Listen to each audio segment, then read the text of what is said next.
Good evening, good evening. Hey, my name is David Dendy. I get to be the pastor here at Mountain View Presbyterian Church, and thanks for coming out to our Laugh Often and Fear Not comedy hour. I want you to have permission to laugh out loud. Can you do that? That's good. That's good. Sometimes people think when they go to church you can't laugh, but right here we laugh a lot here at Mountain View Pres, so we're glad you're here. You had a lot of choices tonight. You could have gone and seen Bruno Mars. You could have seen Garth Brooks. You could have seen Conor McGregor. But you chose to see me. How about that? There we go. Oh, me. So thanks for coming out of the heat into the coolness here. I hugged someone earlier today in the parking lot, and we were immediately cauterized next to each other. Had to like rip apart each other. It was terrible. I talked to God today. He let me know that it's 2 degrees cooler in hell than it is in Las Vegas right now.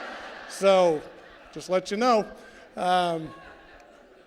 So I'm really excited to be here, and it's something new that we're doing here tonight. And so thank you for coming out and supporting this. We're going to do a love offering at the end of the service. There'll be people in the back. You can donate money to Project 150. Where's Stacy? Where's Stacy Chapter? Where is she? Where did she go? She spoke at dinner time. Did she leave? All right. Anyway, we're raising money for Project 150, which is a great ministry here in town. It helps out homeless and displaced teenagers. So have fun with that. Donate generously, and young people will be greatly benefited because of that.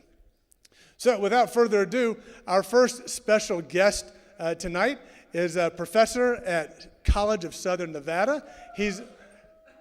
Do we have some CSN graduates out there? Teacher, we got a teacher out there? All right, very good, very good. That's the most animated I've ever seen Laura Martin. I mean, I tell her, Jesus can save your soul. We have someone from CSN. Yes, yes, yes, yes. All right, very good. It's going to be a good night, absolutely. He's on staff here as our music director, and so he's a professor of vocal music over at CSN. Let's give a big round welcome to Dr. Mark Weary.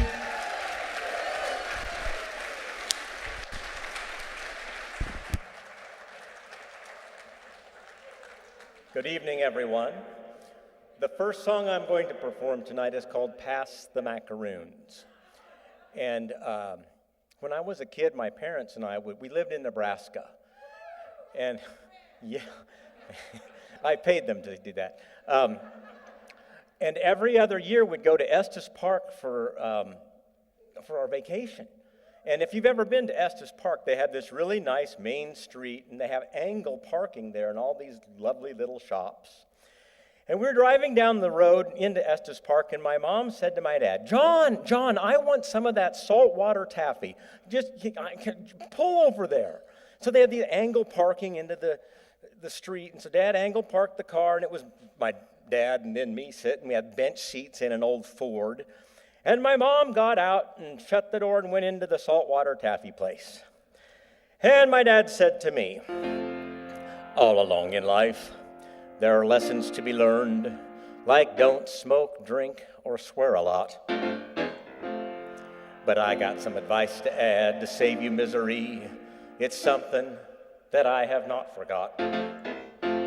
That you never tell your wife she's got a big butt, unless you want to meet your maker soon.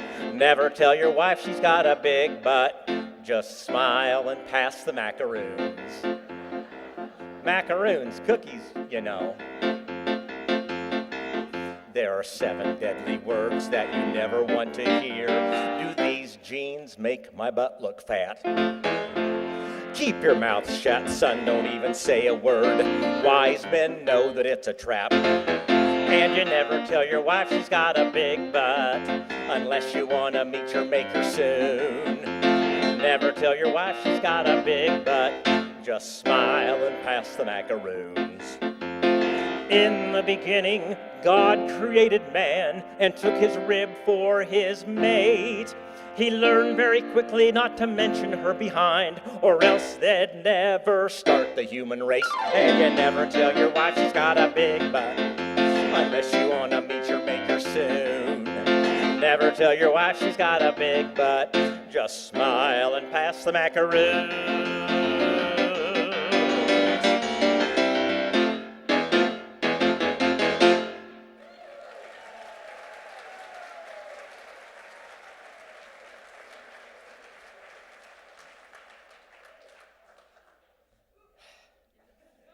Enough of the Liberace. It gets hot. So I was thinking of this song.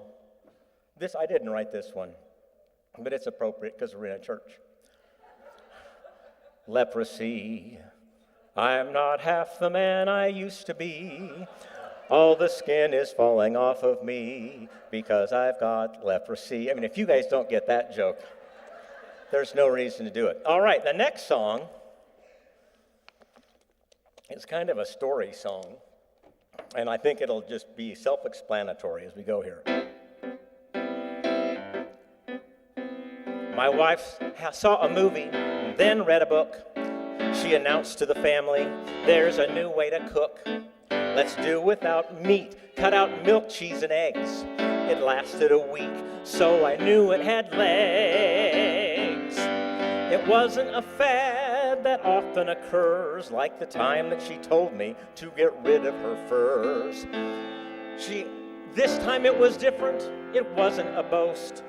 She emptied the freezer, there wasn't even a roast. I'm going vegan, vegan, vegan against my will, vegan against my will. I sat down to dinner, tried not to pout. She gave me a plate, said try this Brussels sprout. I took one bite, there was no faking. I wouldn't eat this if she fried it in bacon.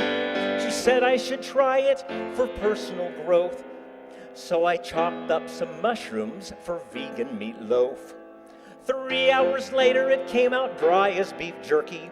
In all of that time I could have roasted a turkey. I'm going vegan, vegan, vegan against my will. 6 months have passed, it's as bad as it seems. When I go to sleep, hot dogs dance in my dreams. There's no use resisting, there's no way to win. My wife even threw out my beef-eater gin. I feel such shame and guilt when I cheat, but I need to eat more than a barbecued beet. I'm just a junkie without any crack. I hide at McDonald's and steal people's Big Macs. I'm going vegan, a vegan, a vegan against my will. She has good intentions.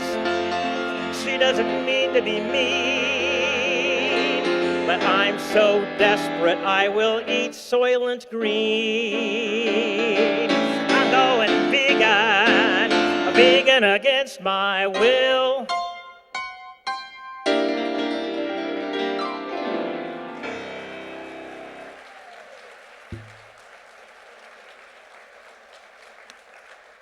Now this next song, this is about my prom date when I was 16 years old. And pretty much everything happened on this.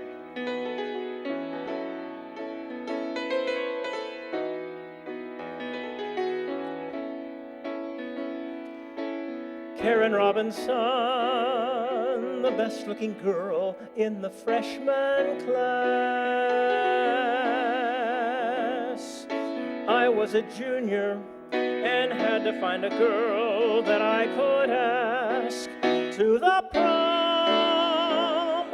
I heard through the grapevine that she thought I was kind of cute.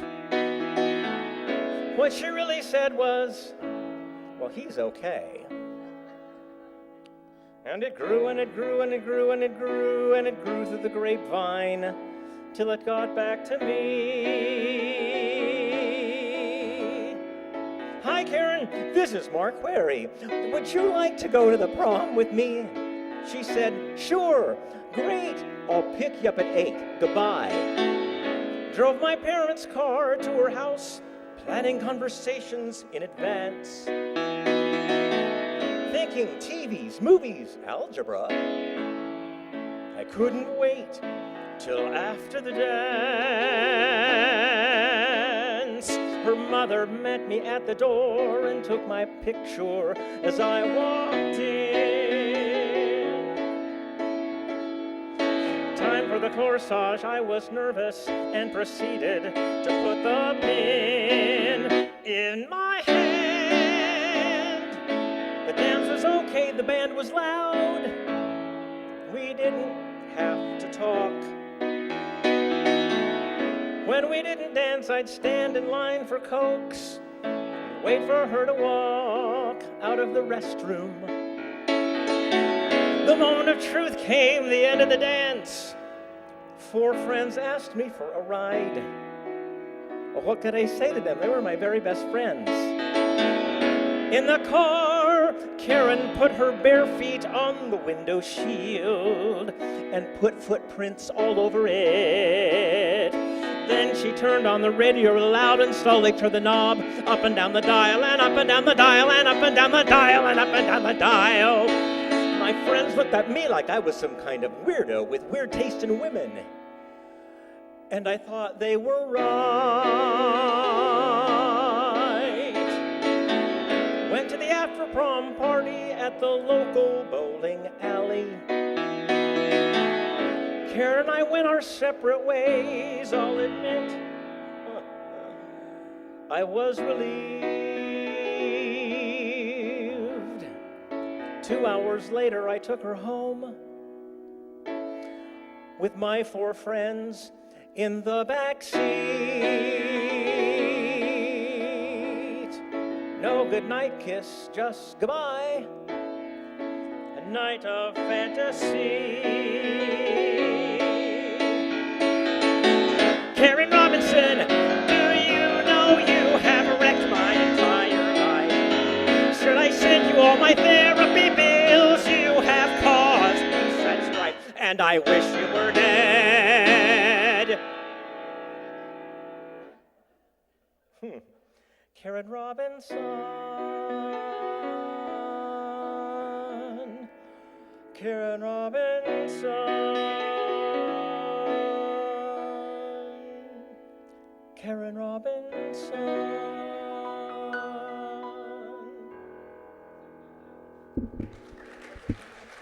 Thank you.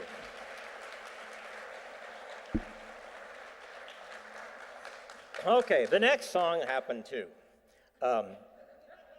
It's called Voice Lesson Number 1. This song is based on 2 different students that I worked with over the years, and it's a duet.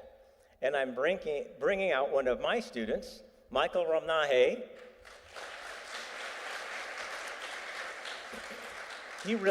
This is not based on anything. Michael had nothing to do with the creation of this song.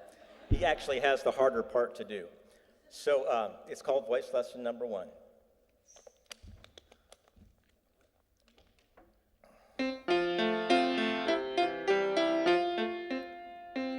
Hello, Mr. Sherburne, how are you today? Let's start with lesson number 1. You've read about breathing and how you are to stand, so let's begin to hear you sing. Ah, ah, ah, ah. Please find the pitch, the simple pitch. Just cup your hand behind your ear and it will help you hear the pitch. Just find the pitch. Now take the time to clear your mind. Don't think how hard it is to find. Ah, ah, ah, ah. We need a different pitch now, Mr. Sherburne. That one doesn't seem to fit. Let's try this pitch now, Mr. Sherbert, and see if it does the trick. Ah, ah, ah, ah, ah, ah, ah, ah.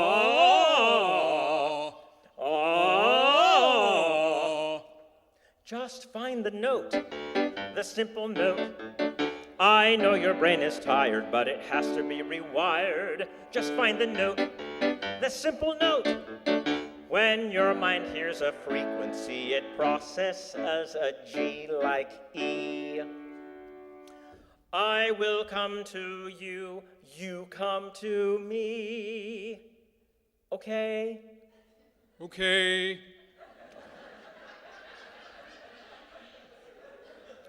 Hands here. I will come to you, you come to me. Not quite, try that again. I will come to you, you come to me. Me, sing that note for me, me. There you go, you've got it. Bravo!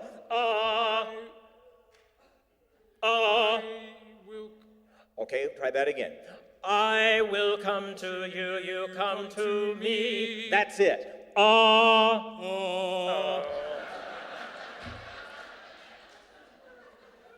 Mr. Sherburne, bend over the piano and put your head on it like this.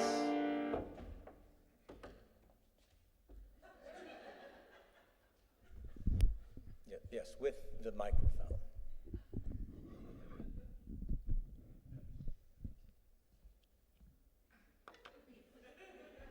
I have a question. Yes. Is this good technique? Just feel the note. Just feel the note. My degrees of education match my level of frustration. Feel the note. Just feel the note. You'll end this irritation when you find the right vibration. This situation calls for drastic measures. I'll draw on knowledge I learned long ago. A secret taught in ancient Asia, the last chance to match pitch, I know. A bucket. A bucket? Put it on your head to hear yourself.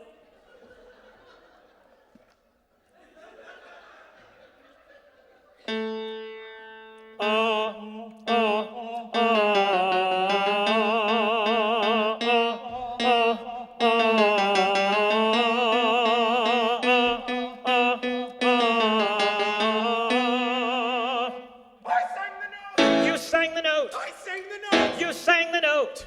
Worked just like you said, with the bucket on my head. I sang the note. You sang the note. And that ends lesson number 1.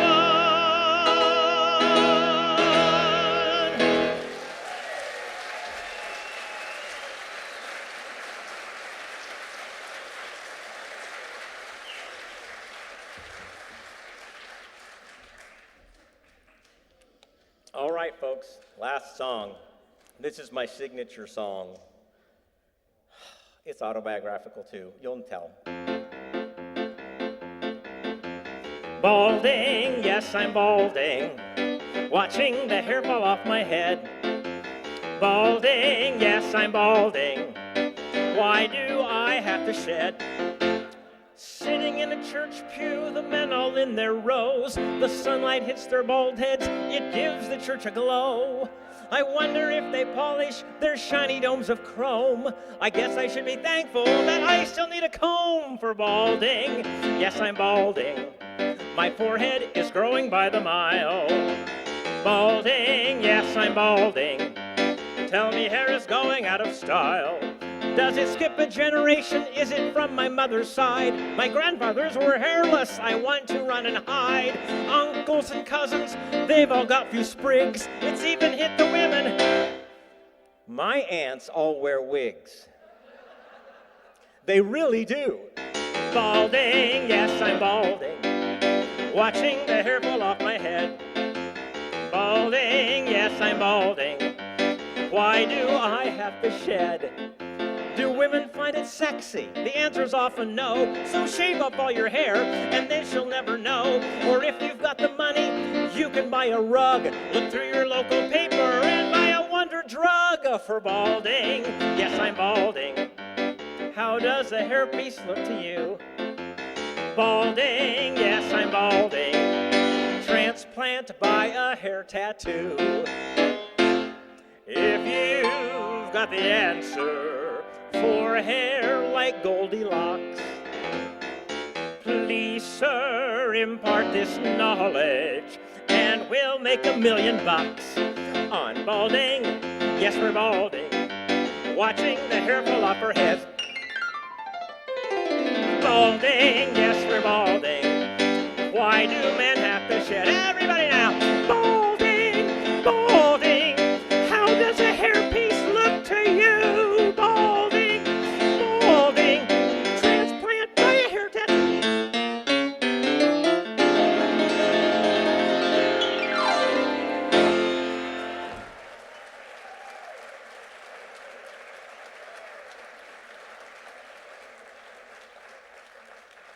Thank you, folks. Thank you for coming tonight. Now our time for our featured comic of this evening, Pastor David Dendy.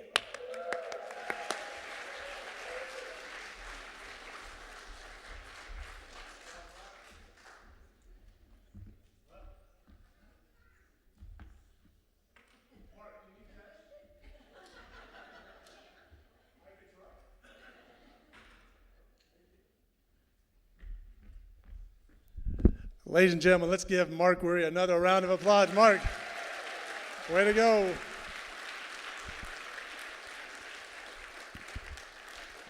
It's wonderful to be on stage. Last time I was on stage, a stage in front of a live audience, doing stand-up comedy, was at the world-famous Caroline's on Broadway in Times Square, New York City, January 20th, 2020, 6 weeks before lockdown. Here I had performed on Broadway. I thought I am just going to go rise to stardom. I'm checking my phone every day for text messages from Jimmy Fallon, just knowing, Tonight Show, here I come. But no, the lockdown. Now think about this. My first stand-up comedy act, Broadway. My second comedy act, Vegas. Off the Strip, at a church, not any church, my church. I'm the one promoting the show, using Eventbrite as my box office. Well, it's great to be here tonight. So Caroline's in New York City versus Mountain View Presbyterian Church stage, there's just a little bit of difference. Just a wee little bit different. At Caroline's, people were literally right here at my feet. I mean, they could not get any closer.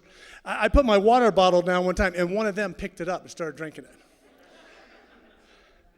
In the church, no one sits that close. I mean, the front row, you guys are still 10 feet away from me. We were doing social distancing before it was cool to do social distancing. I don't know why this is, but like in the church, there has to be this buffer so that, to keep you people from rushing the stage. It's like a little moat up here. And Sally, I know you were thinking about rushing the stage, so not tonight, okay? Don't rush the stage. At Caroline's, people cannot believe that I was a pastor. But here, well, some of you still have a hard time believing I'm a pastor. People would say, at Caroline's, you don't look like a pastor. I know, I get this all the time. An attorney, okay. Tennis pro, oh, for sure. Superstar actor Hugh Grant, all the time, absolutely. Well, one major difference, you've probably noticed this by now, at Caroline's, I did not have a 22-foot cross behind me and a 15-pound Bible over here. So I find great comfort in knowing this is behind me. At Caroline's, had a huge safety net. I mean, I kept thinking, what happens if I fail? I didn't know anybody at Caroline's. And it's just a bunch of New Yorkers out for a night of comedy. And so if I fail, if I bomb, if no one laughs, no big deal. I live in Las Vegas. I'm never going to see these people ever again. But tonight, I know most of you. And, if you don't laugh, then I know what happens next. Donations to the church go down. And if donations to the church go down, here I am in true pastor form, middle of my own comedy show, and I'm worrying about money. But if donations go down, then I might have to let Mark Weary go. And this turns out to be his retirement party. Way to go, Mark. All right. So, and the question is, so if I bomb tonight, if I just, no one laughs, will you still greet me at the door after the show? Will you still shake my hand? Some of you might hide in the restroom, waiting for me to leave and go home. And then when Mark shows up tomorrow to open the doors for church, he might find a few stowaways. That is, if Mark is still on staff tomorrow. So come on, people. If you can't laugh for me, laugh for Mark, okay? We got it, okay? All right. It's hard enough to get people back to church after COVID. After tonight, I just might make it a little bit harder. So, but, I'm not going to bomb tonight because we got Matt Kazam in the wings. And when he comes out and he gets done with all of us, you'll forget about me. And hopefully, Mark will be spared. So, I think you're in good shape. Laugh often and fear not. It is my mantra in life. I have it on my bracelet right here. Fear not. Laugh often. There's some in the back if you want to grab one after the show. And so I'm the one usually giving the counsel. Laugh often. Fear not. Fear not. Laugh often. But recently, I have been on the other side of that equation. And so, as many of you know, my mom passed away on April 19th, about 3 months ago, after a short battle with cancer. And just to let you know, I was her favorite son. Now, don't get over the fact that I was her only son. Don't let that get in the way. But I was her only son. But in the midst of the pain and the grief and the mourning, God began to show me that in the midst of all that, there's humor, there's laughter, and there's levity. All that to say, be careful where you die. Be careful where you die. My mom lived in Lexington, Kentucky. She died in Lexington, Kentucky. And things are just a little bit different in Kentucky. Now, you have to do all the normal things that you would normally do when someone passed away. But in Kentucky, a little bit different. So my sister called the mortuary, on the morning my mom passed away, and said, you can come over now to the house and pick up mom. And the mortuary, after giving their Kentucky condolences, said, well, now, how big a girl is she? True. Now, I know there's a lot of outdoorsmen in Kentucky, and maybe they're just used to blurting out, well, how big a fish was it? How big a buck was it? And so I just took great comfort in knowing that my mom was resting in the arms of Jesus while this Lexington mortician / taxidermist was comparing my mom to a largemouth bass. Come on. So my sister was like, what? What are you talking about? Well, we just need to know, do we need to bring the F-150 pickup, the F-250 pickup, or if those don't suffice, maybe we need to bring the big diesel? True. So see, the beauty is, be careful where you die, because the beauty is here in Las Vegas, you call it the mortuary, and the only thing they're going to ask you is, well, what was the over-under on your loved one? I mean, that's all they care about, So, well, Mom's wishes were to be cremated. So there was a division of duties between me and my sister. I'll handle the funeral service. It's my job. It's what I do. And then my sister, one job. She only had one job. Fill out the paperwork for the mortuary cremation application form. Simple, right? A little more challenging than maybe someone would think. The top part was easy. Name, address, phone number, how big a girl was she, all this kind of stuff. And then you get to this box, and it says $75 charge.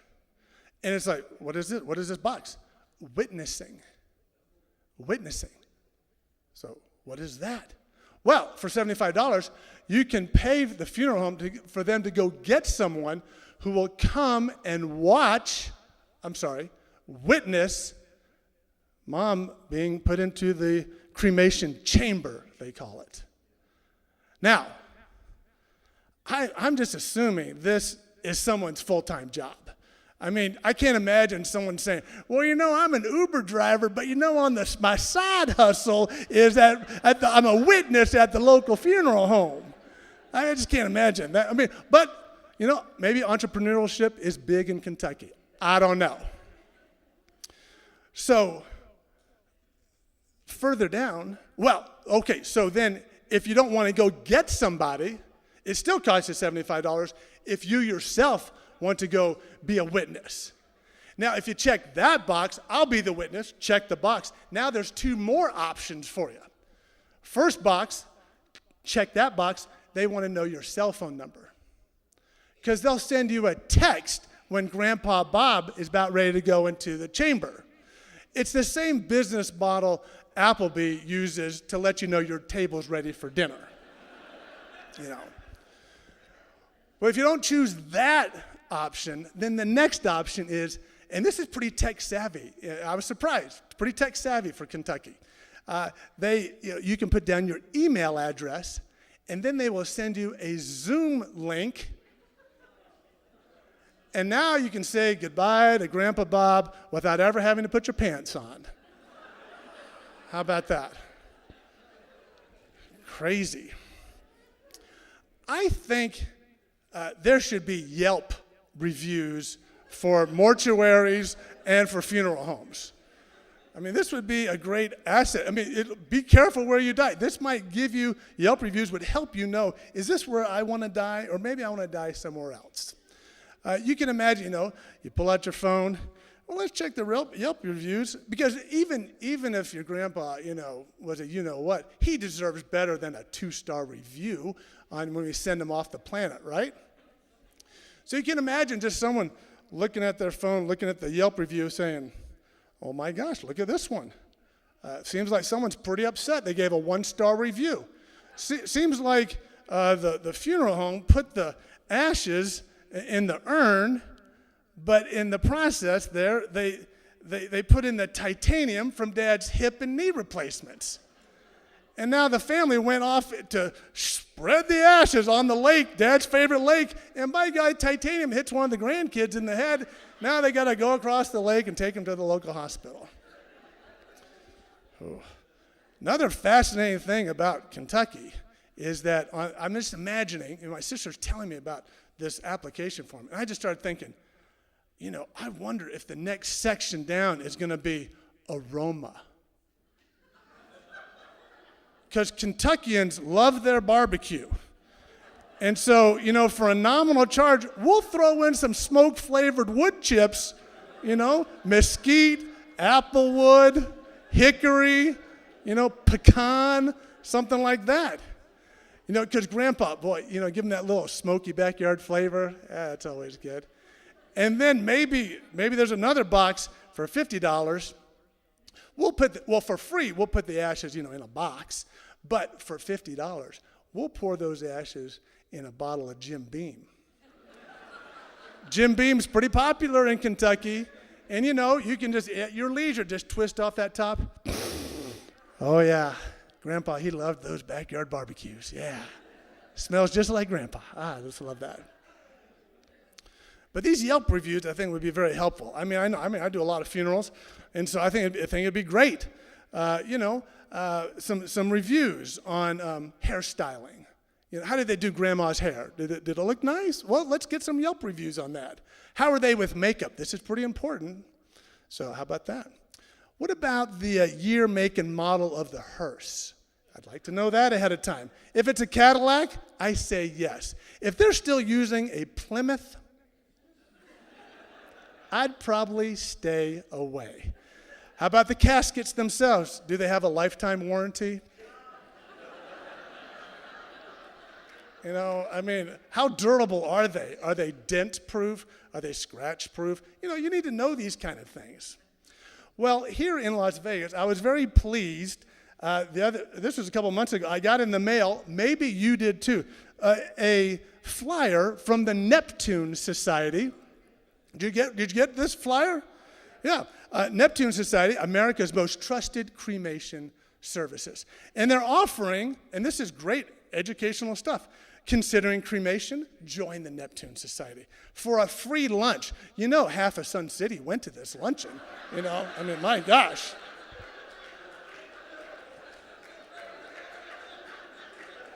Did I underestimate by saying half? You mean 100% of you went to this? So free lunch, there you go, and informational seminar on the benefits of pre-planning your cremation. Where did they have it? Lucille's Smokehouse. Really? Really? That's the best you could do? Come on, Neptune. Hey, I'm David Denny. Thanks for coming out. Laugh often. Fear not. Woo!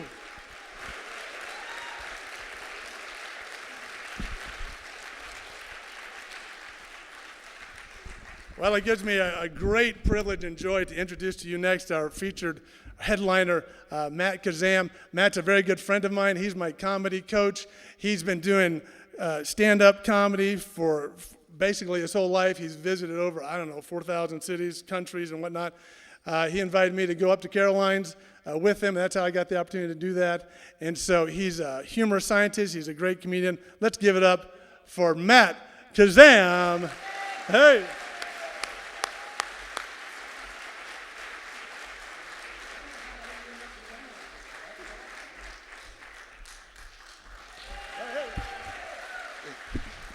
And Mark, how about Mark and Michael? That was awesome too, huh? Look at this. It's a little too classy for me to be standing in front of, but still.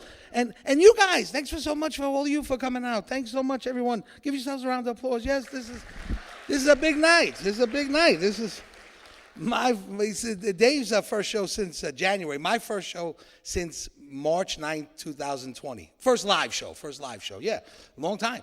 I've done over 7,000 shows in my life, and then one day, no more. You got to go shake your butt on Zoom. That's an interesting pivot right there, right? You're a live performer, now all of a sudden I got to work on a webcam. What am I going to do? But this is, that should keep me in line. Because I know a lot of you looking at me going, he don't look like a Presbyterian. He don't look like a Presbyterian. I don't know if he knows the rule book.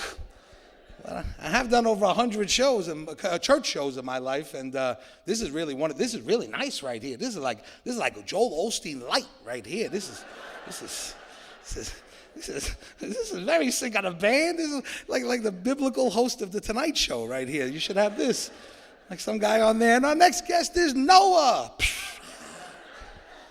Dave, he's so good looking, he could be the host of one of those shows, right? You're so lucky to have him. He's so funny. You could ask Noah all those questions we want to know, like, what did you do with the poop? Right, young man? You've thought that many a night, haven't you? Going, what?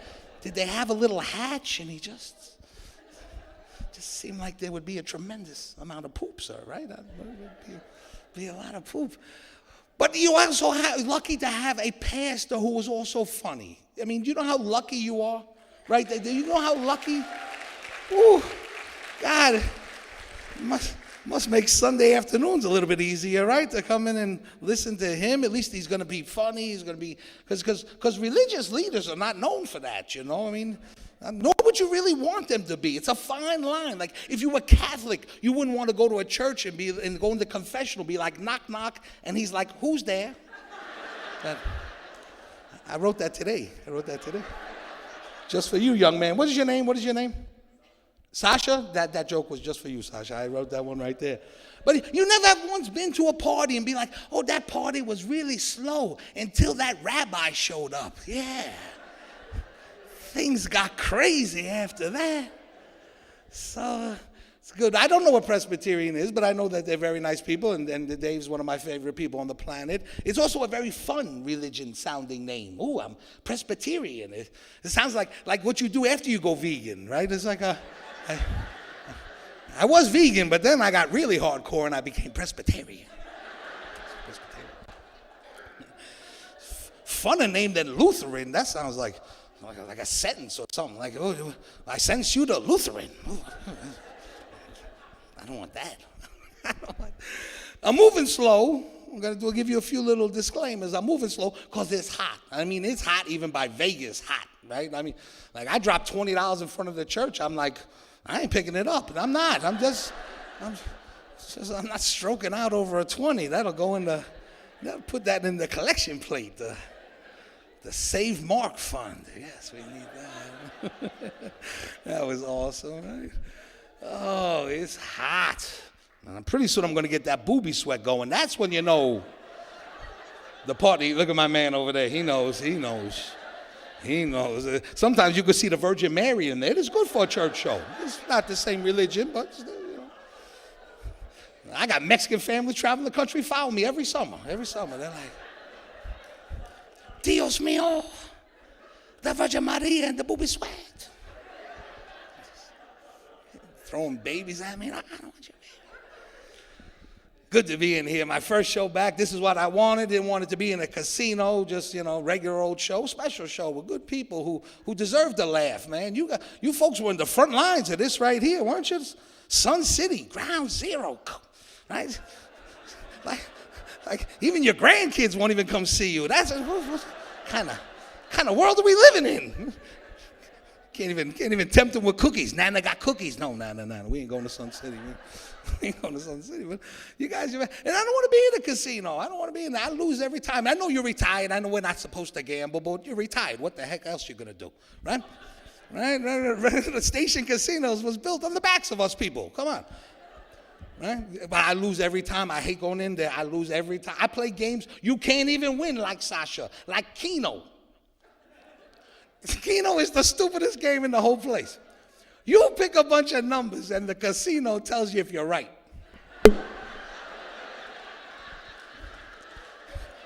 Doesn't even make any sense to you young people, does it? Just sitting there all day, that little third grade desk like an idiot. They actually give you a crayon to pick your numbers. That should be a sign. That this. Sit there, you're like 6. They're like, no, 7. Yeah, you're so good. It's getting good. Then I go to the machines. Do you play the machines? I know you play the machines. Some of you got one of those little stringy cords with a card attached to it right now. Come on, I'll give you $5. Who got a stringy? There it is right there. Now I just need, I knew somebody had it. I don't even know what it's for in case you fall off the slot machine and, circle back like a jet ski and pick you up. Nana down. Well, go out and get my 20. I got to give him $5. I didn't think that whole joke through. Do you take Venmo? Does anybody in this room, except these two guys, know what Venmo is? A couple of young people in the back here. But I play the machines. That's no better. You play the machines. We've got that card, right? What has happened to those slot machines? Remember, a lot of you old enough to remember. Remember when it was just you pulled the lever, it was bar, cherry, 7. Now it's a computer game. You got to go to bonus round and find a hobo who can yodel. What the hell? Why can't you just give me the money? I have no idea which one of these chickens is the friendliest. Why would I know that? It took every nickel I had just to get to the bonus round. And so a lot of you older remember when you had to put the money in the machine like an animal? Remember that? Just your hands blackened like a coal mine. I like being here. I go around the other place. Was it Laughlin? Yeah, Laughlin, right? You people are a young crowd for Laughlin right here. This is Laughlin. That whole front row just oxygen mask.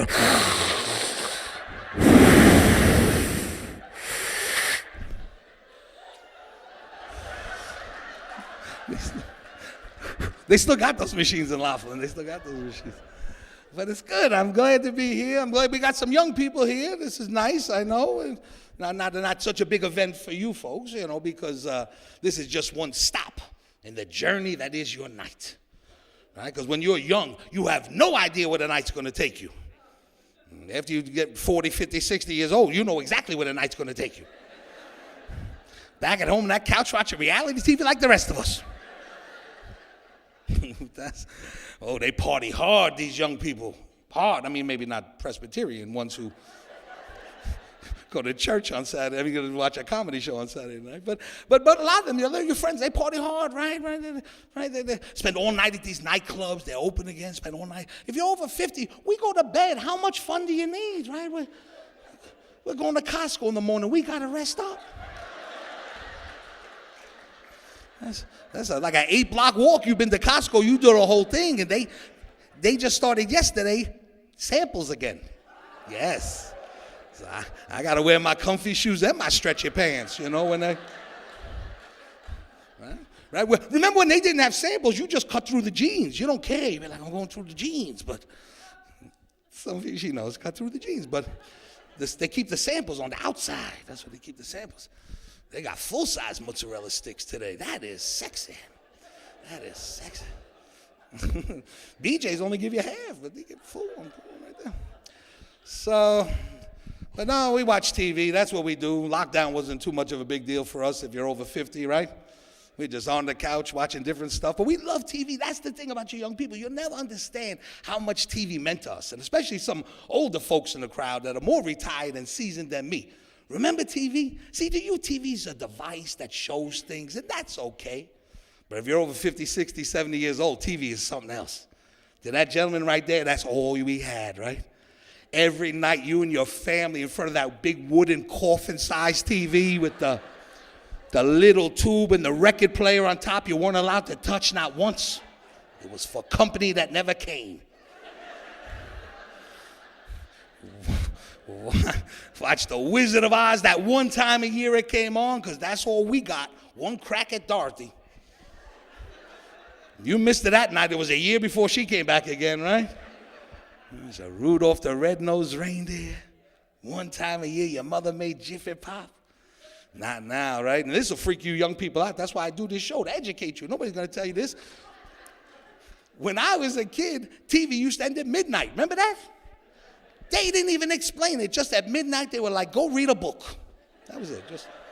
And the home of the brave.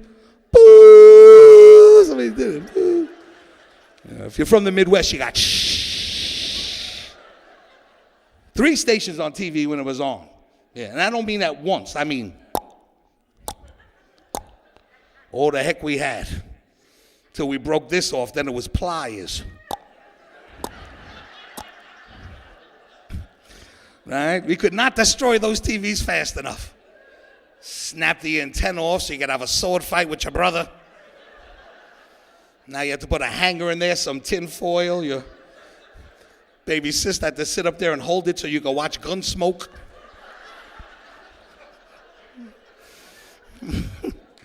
Get some Scotch tape. Jack Benny's coming on. Tape her up there. Tape her up there. It's different now.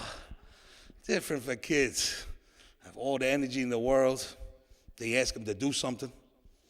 Then right? You got grandkids, right? All of a sudden they turn narcoleptic. Just, I'm too tired to pick up my toys.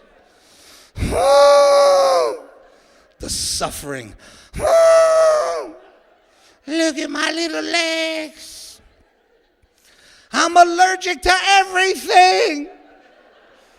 Is that a peanut? Someone call 911.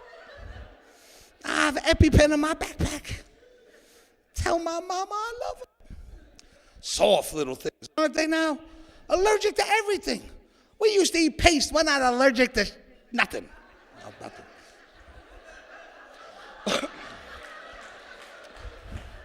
It's right there. It was right there, too. It was right there when it came back. Took it back.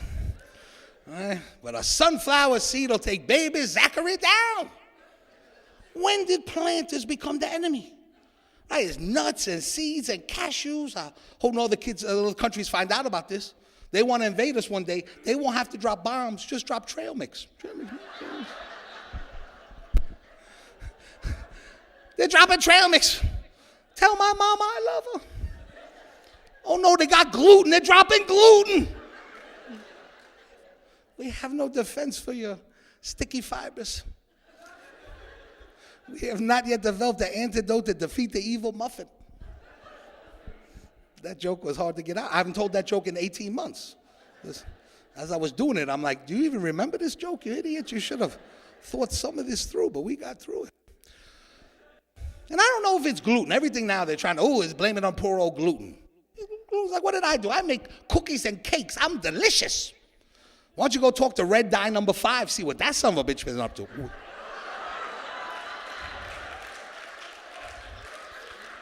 It's just such a better with that word, but I think I only got to the T. But I'm gonna be vigilant now. Sasha, you deserve more from that, don't you? You sat in the front row with him. I don't know what this says. Why don't you move closer? Why don't you party with the young people tonight? We all gonna get crazy. There we go. And see, I'm united. Do you know him? Wink it. If you need help, just go like this. If you need, yes, sir, yes. I'm not. See, and I should tell you because I started off. I was telling you that I'm not Presbyterian, but I did not tell you what I am. It actually, it's more of like a religious riddle when you think about it. Because I know you're looking at me trying to figure out what I am. Right. We have any Latinos? We have one Latino. Why don't you come sit over here with this group? This is our little diversity section. We have that's you're one Latino. Look at Dave. Got some grant money behind him, didn't you, Dave? Look at that. That's my man. But no, Latinos always look at me like maybe. Oh, what happened there? Oh my God! I think that was you. That was the other Latino that works here. He's like, I'm not even a member, but I feel like I'm part of this. I don't know why I'm doing that accent, but I feel like I can because Latinos look at me like I'm Hispanic. But white people just usually look at me like I know I don't like them, but I can't figure out why. I know. It happens. Not you, Presbyterians. You're very, very nice. But, Lutherans. That's what Lutherans. That's funny. Million years you never guess what I am. Sasha, I'm a weird combination. My mother's a Jewish girl from New York, and my father's Iranian, but somehow I came out Puerto Rican. And, I don't know. I'm not making it up. Jello and green make blue, baby. Jello and green make blue. People think I make that up. Who would make that up? Why would anybody make that up? It's like a cowboy married an Indian. I'm Jewish and Iranian. I got to throw rocks at myself. There's no life.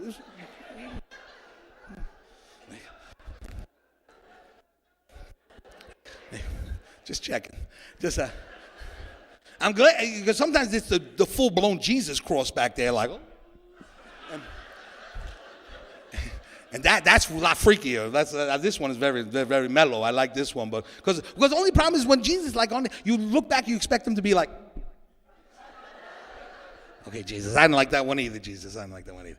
But Jewish Iranian, my mother never knew what a big deal it was because, I have nieces and nephews, my mother always said I have some tattoos, and my mother would be like, oh, tell your nieces and nephews, don't get tattoos because you can't be buried in a Jewish cemetery. You think that's the reason I can't be buried in a Jewish cemetery? The fact that you're sleeping with the enemy over there might be, Might have something to do. I haven't seen the checklist to get into this Jewish heaven, but I don't think my symbol for happiness is my biggest problem. I do not. And my family went and invented new species of people. Yeah, my sister's married to a black guy. Yeah, my nephew came out 75% Obama. Pretty good right there, I think. I'm not saying, I don't know what you're looking for, but that's pretty good right there. With a Jewish kicker, and they got a Jewish kicker. Right? He may never become president, but I guarantee he gets into a good college. I guarantee that. He can check every box. Yeah. Pacific Islander, why the heck not? They swabbed my cheek or something. Well, my nephew, he's awesome. He's like every other young person in America, addicted to the technology. Right? Addicted to the technology. Yeah, 5 years old, got his own iPad. When I was 5 years old, I didn't have my own Viewmaster. No, I did not. I had to share with my brother. We each got one eye, just. Scooby-Doo, where are you? Somebody got to tell Sasha what a Viewmaster is. He has no idea. He's got a look on his face like. That's the virtual reality, my generation right there. That's it. We love the Viewmaster, right? We had no idea it was a piece of junk. We had no idea. How would we know? Right? All of our toys stunk. We didn't know the difference. See what little kids get to play with now. Right? They spend all day in their room. I'm bored. You don't know what bored is. You spend all day in the room with an Etch-a-Sketch. That's bored.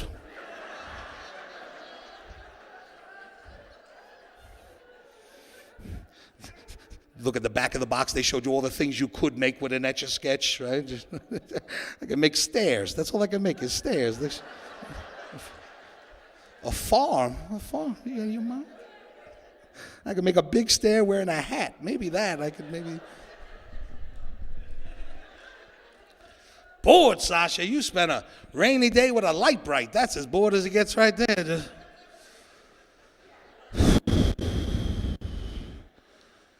What a piece of junk this is. I'd rather be in school. But all of our toys stunk. We didn't know the difference, right? They were all dangerous. Right? It's amazing any of us lived. Right? Every toy had a sharp edge on it. Lawn darts was a game.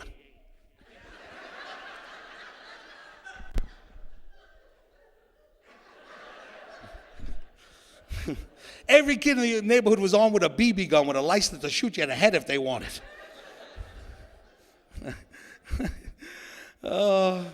Light bright, easy bake oven. I'm not sure children should have so many toys that involve light bulbs. Doesn't seem safe. There was a weed joke that went in between there, but I had to take it out.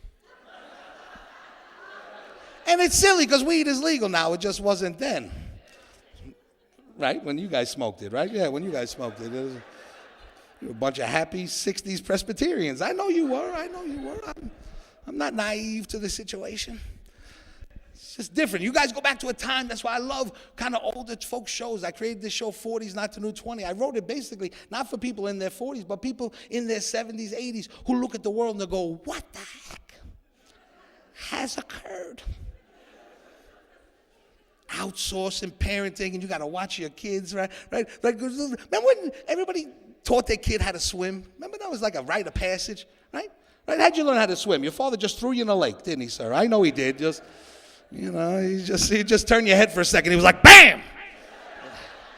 Bloop, bloop, bloop, bloop. Yeah, your brother bloop, bloop, too.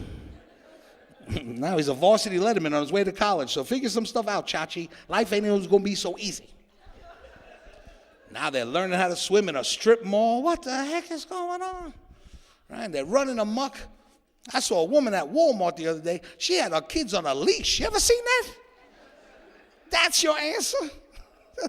I was a free range kid. I wasn't good, but I was free range. Huh?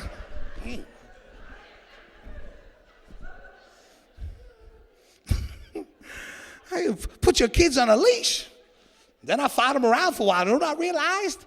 Those demons should be on a leash. Oh, my goodness. I'm like, put the chubby one in a bear trap. That leash don't even fit him. You ever see the chubby kid in the leash just,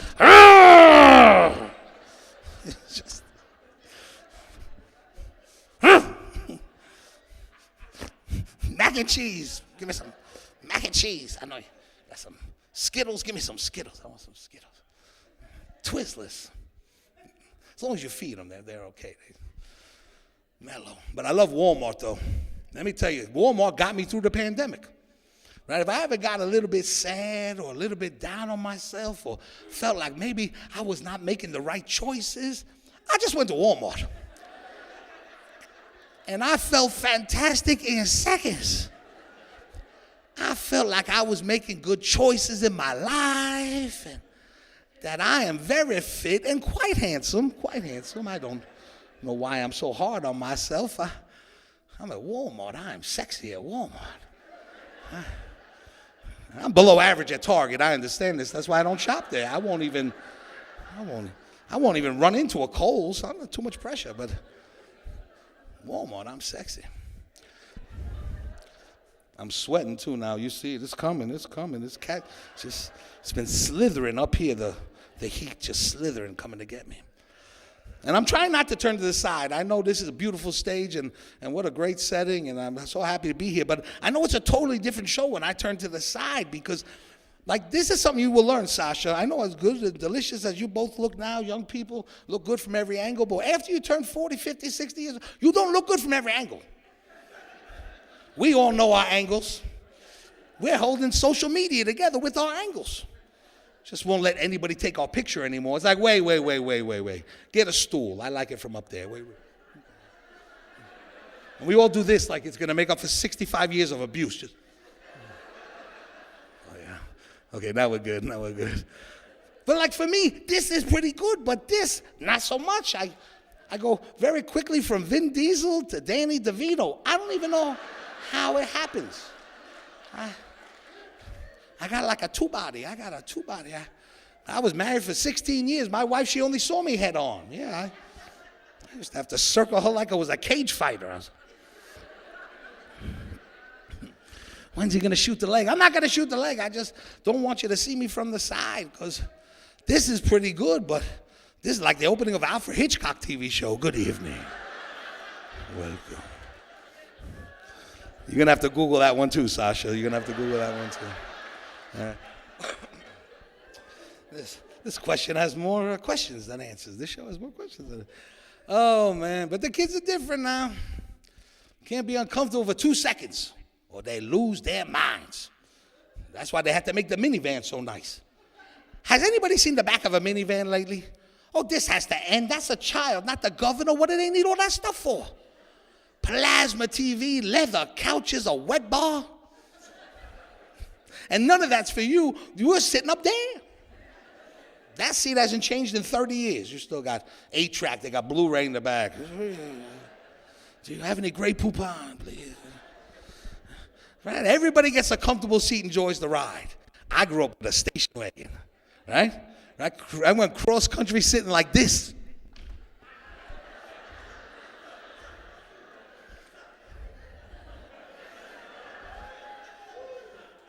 If you're old enough and you know, this was our entertainment center right here. 3,000 miles of this and it never got old. Oh, he did it again. 10-4, good buddy. Right, you remember that schmuck seat back there? Well, you knew you weren't the favorite kid, you were sitting back there. You weren't even on the same vacation as everyone else. Even the kid on the hump was making fun of you like, ha ha. At least I'm facing forward. Remember the hump? Yeah, hump was great. Remember when you had to sleep on the floor in the hump? Remember that? Slept good on the hump. I got a $3,000 Tempur-Pedic that got tossed and turned all night, but on the hump. The sound of the transmission was soothing. It was soothing, Sasha. It was like being in the womb, wasn't it, sir? It was like gas fumes came up through the holes in the floorboard, knocked you out a little bit. You slept good. Nobody. The 60s, 70s. They just stuck us anywhere back then, remember? Nobody's buckled up. Your baby sister sleeping on the windshield shelf of the back window. Waving at truckers. Nobody is buckled up. Not one person. These cars didn't even have real seatbelts.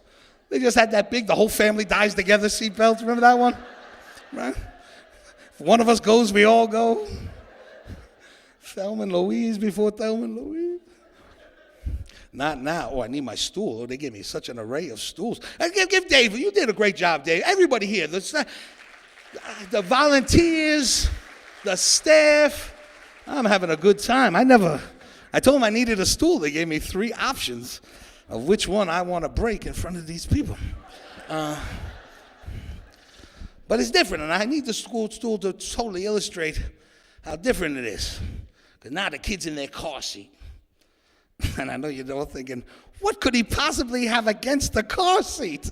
What kind of animal is this? I'm only saying that I think the car seat is what messes with these kids' heads. Because they sit in that chair like it's their little throne, don't they?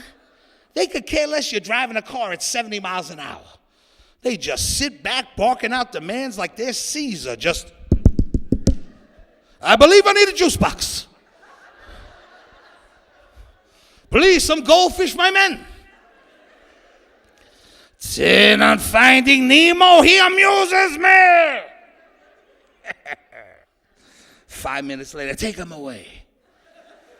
I've grown tired. Bring me the one they call SpongeBob. Mac and cheese, man, mac and cheese. Could you imagine? What is your name, sir, in the front row? Jim. Jim, could you, have you guys been wearing those the whole time? Have you all been wearing those the whole time? Okay. Jim, could you imagine if you talked to your father that way while he was driving? What was likely to happen? This, right? Yes. Sasha, while he was driving a car. Over nothing. Stop looking at your brother. Stop looking at your brother. You want me to pull this car over? I wish you would. I'm only 5, but this seems kind of the actions of a lunatic, sir. I can't believe we have all our faith in you. I'm sure at the last rest stop you bought the map for the wrong state that we're in. I think this is really your problem. On the inside, you would never say that to him, right? And then sometimes you got, like, if you were a big family, like 4 kids, he gets you all at once, 3 Stooges style, like, oh, you got us, Dad, with the Stooges. But there was beauty to that dysfunction. I know it sounds like an after-school special to you, my young friend, because I don't know about this. I know we're in the house of God, so I'm going to be totally honest here, and we keep this from you young people, but our parents used to beat the heck out of us. My mother had a pool cue. We didn't even have a pool table. She had a Viking chest of weapons that she just collected around the house, a Hot Wheels track to get around corners. Aha! Thought you're going to get away. Mom didn't play. She drew a line in the sand. There was beauty to that dysfunction. I'm not putting it down. I wouldn't want to grow up any other way. Would you want to grow up any other way than we grew up, right? I mean, this pandemic kind of is putting a little wrinkle on, well, I wouldn't want to have a pandemic, but we wouldn't want to go. There was beauty, right? There was honesty. Sasha, how old are you, young man? Oh, yeah, you may want to get therapy after the show. I wasn't prepared for 16. I thought maybe in college where you may have gotten the memo, but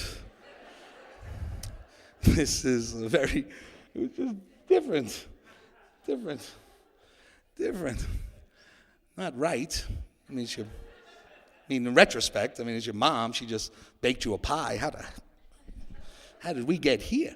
And because my mother had the pool cue, because we would hide under the bed, and sometimes she would take the pool cue and she would chair under the bed to get your mom. And not in an after-school special kind of way. And sometimes you catch him at like shift change when your father come home from work, right? He'd just pick up the pool. He didn't even know who was under there. Just wanted to eat my TV dinner and watch Walter Cronkite in peace. I don't care which one of you is under there. Not saying it's right, just saying it happened. We pretend like it never happened, like the Jerry curl, but it happened. It was who we are. It's who we are. But, get older. 40 is not the new 20. That's why I wrote this show. I'm 53 now, but, 40 is not the new 20. Is that I just didn't like that idea because, look at Sasha. He's 16, okay? I'm not that far from 40, But we are a million years apart, Sasha. We are. What hurts on you right now? Nothing, right? Could hit him with a car. He pop right up. He fist pumping. He won't even miss the jamboree. I assure you, I hit most of these people with a car. They're going to stay down. Jim, you be on the pavement screaming, Affleck! I need you, Affleck. For not the new 20, can't see anything anymore. Got to strap to these guys right here. I got to have this all the time. And in your 40s, you will fight it. You will fight it. You will just, be just, like, I just gotta eat a few more carrots. That's what I need. A few more carrots will straighten me right up. No, it will not. And at some point, you get the glasses, like a smart person. And one thing will push everybody over the edge. But it's different for everybody, Jim. I don't know why. Jim, do you have readers? Do you wear readers? Of course you do, Jim. 3.0, my brother. 3.0. Yes. That's what happens. We can't see anything, right? We can't. If this starts happening, just go to Walgreens, start at 1.75, and work your way up like the rest of us. I hate the people, they try messing up your day with their blindness. You ever see them? Because it could be fixed. They got the menu. You ever try to eat at a restaurant? They got the menu all out here.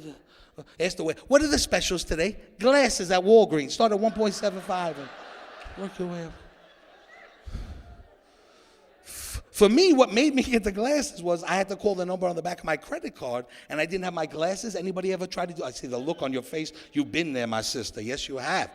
I just turned the card over. I was like, what the heck? Is that a birdhouse? Why would they have a birdhouse in their numbers? Right next to a dragon. That's right. That's next to I guess he lives in the birdhouse. This is really more of a riddle than it is anything else. Can't see. You'll know. I turned 40. Had my first old guy accident. First sign that it was all downhill from here. I fell in the shower. That's the one, right? That's the one. Right? Because we all saw that commercial when we were growing up. I've fallen and I can't get up. So the falls are special to people of a certain age, right? You get, like some of us, like Sasha, you cannot imagine where you're going to need a plastic chair for the shower. You cannot even imagine a world. It is on Jim's Amazon wish list. It's just different. Fell in the shower, cracked my head open right there. But that's why I came up with all these jokes, because I said to myself, why do people say 40 is the new 20? When I was in my 20s, I was getting frisky in the shower. Now I'm falling out by myself. When I was in my 20s, jump off a bar, nothing happened to me. Now if I sleep funny, I got bruises everywhere, like someone has beaten me with a stick all evening. I have no idea what is happening. Look at that. There'll be something tomorrow, Sasha. I've turned into a grape. How did this happen, Jim? My brother's over there. I got hair on my shoulders. Nothing says your spring break is over than a couple of throwback Afro puffs on your shoulders. Now they're turning gray.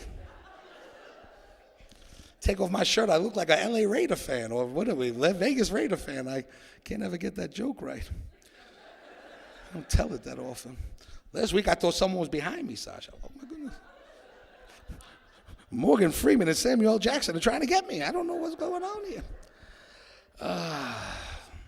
40, not the new 20. I knew it right away. This is how you know when you go to the doctor.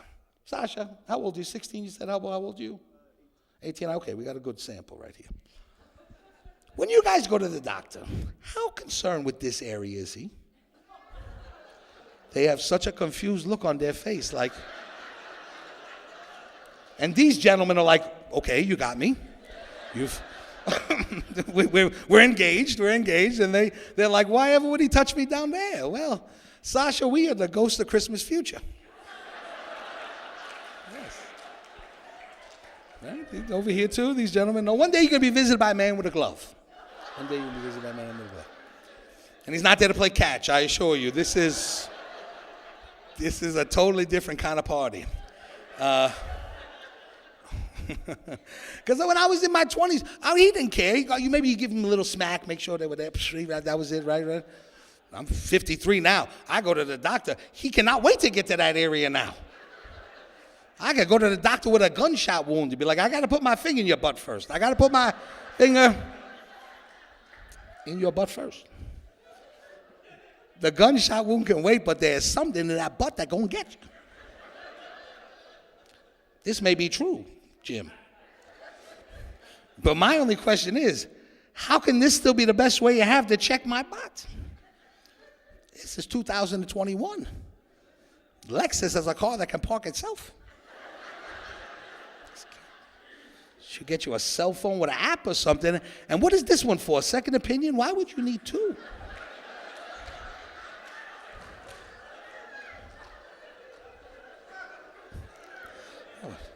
Only interfere with the examination. I would like to know you received your formal training.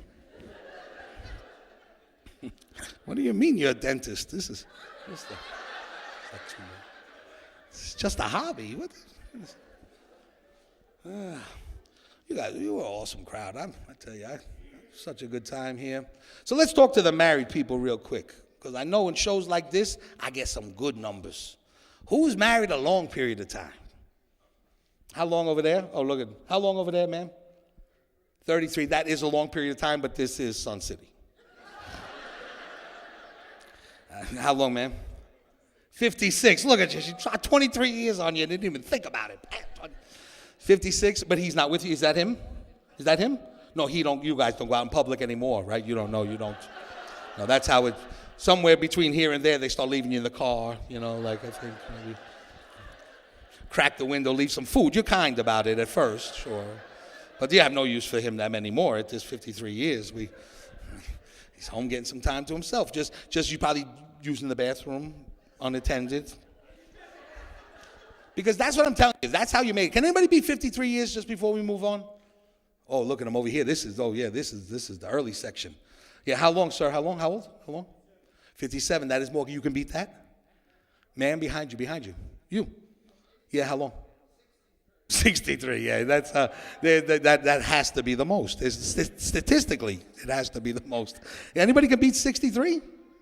You must have been a child bride, right? I'm sure you were. Give them all a round of applause. I'd love to see that. Right. Beautiful. But back to my theory on the bathroom is that this is why marriage will last, is that men and women need a bathroom to themselves. Would you agree? The biggest tragedy in any marriage is that women have to share a bathroom with a man. Because men, we are as disgusting a creature as God has put on this earth.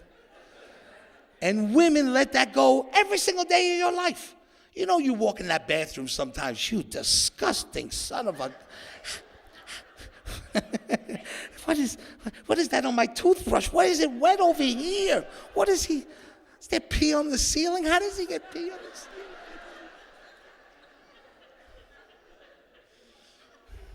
But I'm going to tell you. Because we wake up, what do you wake up, Jim, on an average night, what do you wake up? 13, 23 times to pee, right? I'm just going from my reference. 8 times. Good for you. You must be doing a little sawgrass or something. Nice. The saw palmetto don't work for me. I'm peeing. But if I turned on the light every single time I peed, I would never get to bed. Every night you're lucky there wasn't something in the closet. I was going to tell you we had got a dog. This is what I have to do. Look at you. You probably wake up every night. You don't care. You go right back to sleep. Different when you get older. Men and women need their own bathrooms. Things change. 63 years. It ain't the same. It can't be the same. Right? Remember when you're in your 20s, you come to bed naked every night. Like Nature Girl, Jim. Remember that? Naked. I love being naked. Then you get older, 30s and 40s, they wear lingerie, still very sexy, spice things up. But the longer you're with them, the more stuff they come to bed wearing.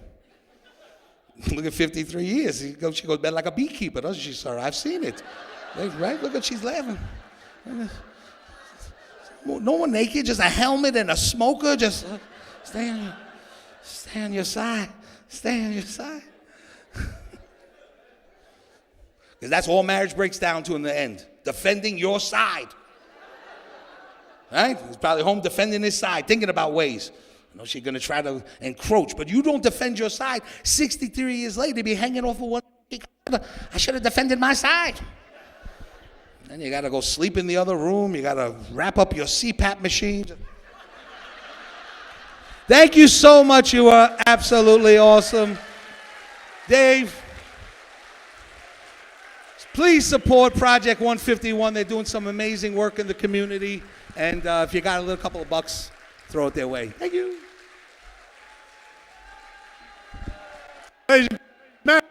Zam. Woohoo.